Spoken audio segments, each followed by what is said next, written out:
Penguin Random House Audio presents The Constant Rabbit by Jasper Fforde. Read for you by Andrew Wincott. Speed librarying. Somebody once said that the library is actually the dominant life form on the planet. Humans simply exist as the reproductive means to achieve more libraries. "Still on the westerns, Baroness Thatcher?" I asked, moving slowly down the line of volunteers who were standing at readiness outside our library, a smallish, mock Tudor building in the middle of much hemlock, itself more or less in the middle of the county of Hereford, which in turn was pretty much in the middle of the UK. Much hemlock was, in pretty much every meaning of the word, middling. "Westerns are the best when they're not really westerns at all," said Baroness Thatcher. "Like when more akin to the Greek epics, True Grit, for example." "Shane is more my kind of thing," said Stanley Baldwin, who I think fancied himself as a softly spoken man of understated power and influence. Winston Churchill opined they were both wrong, and that the Oxbow incident was far better with its generally positive themes of extrajudicial violence. Neville Chamberlain tried to keep the peace and find some middle ground on the issue, while David Lloyd George simply sat there in quiet repose, mentally preparing for the adrenaline-fueled 6 minutes of speed librarying that lay before us. Perhaps I should explain. The UCARP government's much vaunted Rural Library Strategic Group Vision Action Group had kept libraries open as per their election manifesto, but reduced the librarian staffing levels in Herefordshire to a single, solitary example, working on greatly reduced hours, which meant that each of the county's 12 libraries could be open for precisely 6 minutes every 2 weeks. And this is where my hand-picked team of faux politicians entered the picture. Using a mixture of careful planning, swiftness of foot, a robust understanding of the Dewey Decimal Book categorization system, and with strict adherence to procedure, we could facilitate a fortnight's worth of returns, loans, reserves, and extensions in the 360 seconds available to us. It was known to all and sundry as a Buchblitz.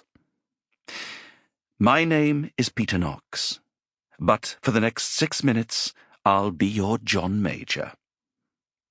"Ready, Stanley?" I asked Mr. Baldwin, who oversaw returns and reservations, but was actually retired Wing Commander Slocum, a former RAF officer who famously lost an ear while ejecting out of a Hawker Hunter over Aden.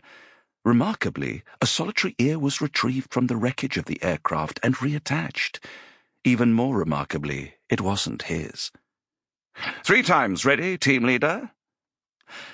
"Mr. Major?" asked Mrs. Griswold, who usually ran the Much Hemlock Village shop, post office, gossip exchange, and pub combined. "I can't remember if I'm Winston Churchill or David Lloyd George." "You're David Lloyd George," I said. "You select the books from the shelves to be given to Mr. Chamberlain, who takes them to the counter, and to Mrs. Thatcher, who offers them up to the sole librarian to be stamped. It's really very simple." "Right," said Mrs. Griswold. "David Lloyd George, got it." I had devised an emergency code system for speed librarying, and Mrs. Griswold was definitely a code 320, someone who village diplomacy dictated should be on the Blitzer team, but was none the less useless. Sadly, no one but myself knew what a 320 was, as the system hadn't reached the levels of awareness I thought it deserved. A state of affairs that had its own code, a 512, lack of enthusiasm over correct procedures. The church clock signalled 10:45, and the chatter gave way to an expectant hush. We had seen the sole librarian rummaging around prior to the opening, and while she would permit us to reshelf, log reservations, and even use the card index, her stamps were sacrosanct, hers and hers alone. Because of this, it was Mrs. Thatcher's responsibility to ensure that books and library cards were placed before the sole librarian, so that her stamping time was most effectively spent. The steady rhythm of rubber on paper was the litmus test of an efficient blitz.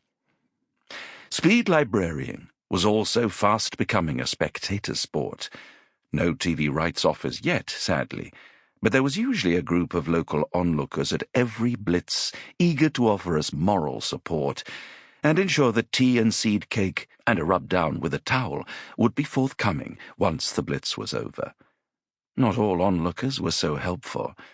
Norman and Victor Mallet were the de facto elders of the village, and dominated every committee from parish council to steeple fund, to coordinating much Hemlock's entry in the old Herefordshire spick-and-span village awards.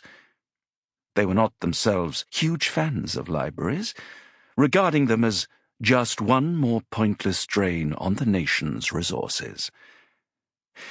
They had turned up ostensibly to support the current Neville Chamberlain, who happened also to be Victor Mallet's wife, to complain bitterly about anything that contravened their narrow worldview, and for Norman to take possession of his reserved copy of The Glory and Triumph of the British Colonial System Illustrated.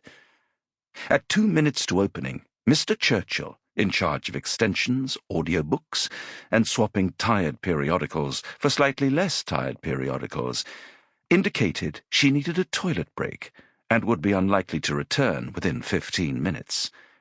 This was unfortunate, but not a fatal blow, as Mr. Beeton, a long-standing friend and next-door neighbour, was my all-parts understudy. "Can you do Churchill?" I asked. "We shall never surrender," said Mr. Beeton with a grin, before coughing a deep, rattly cough. "Are you sure?" said Stanley Baldwin to me in a low voice. "He doesn't look very well to me."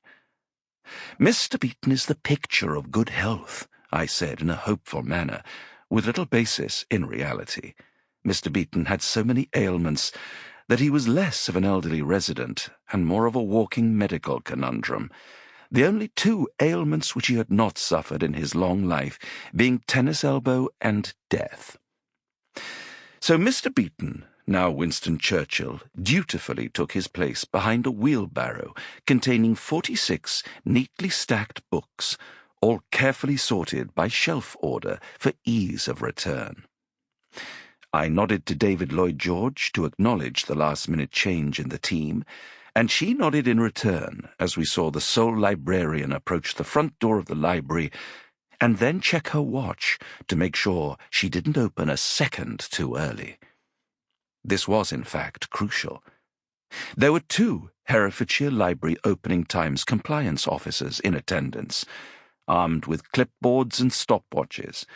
The pair funded at great expense by the Rural Library Strategic Group Vision Action Group, which now employed just under 4,000 people, coincidentally the exact same number as the librarians whose continued employment had been deemed incompatible with UCARP's manifesto pledge. I checked my watch. "Little Hand says it's time to rock and roll." The sole librarian threw the lock, and the door swung open. We moved in with military-style precision, Winston Churchill pushing before him the wheelbarrow of books to be returned, while Maggie Thatcher started the stopwatch. "Good morning," I said to the sole librarian. "Good morning, Mr. Major," she returned in a sing-song tone. "Will we hit our target today?" "As easy as negotiating Maastricht," I replied, trying to exude confidence, when secretly I felt we would manage returns and loans but fall short of our renewal and reserves target. The team swiftly moved to their allotted places. Mr. Churchill, Mrs. Thatcher, and Stanley Baldwin went straight to the front desk and presented the books to the sole librarian. Within a few seconds, a steady thump, thump, thump filled the air, demonstrating that work was very much in progress. At the same time, David Lloyd George and Neville Chamberlain went rapidly down the aisles, transferring the pre-ordered picks to a trolley ready to be brought to the front desk, once the returns, extensions, and reservations were completed. And Sample complete. Ready to continue?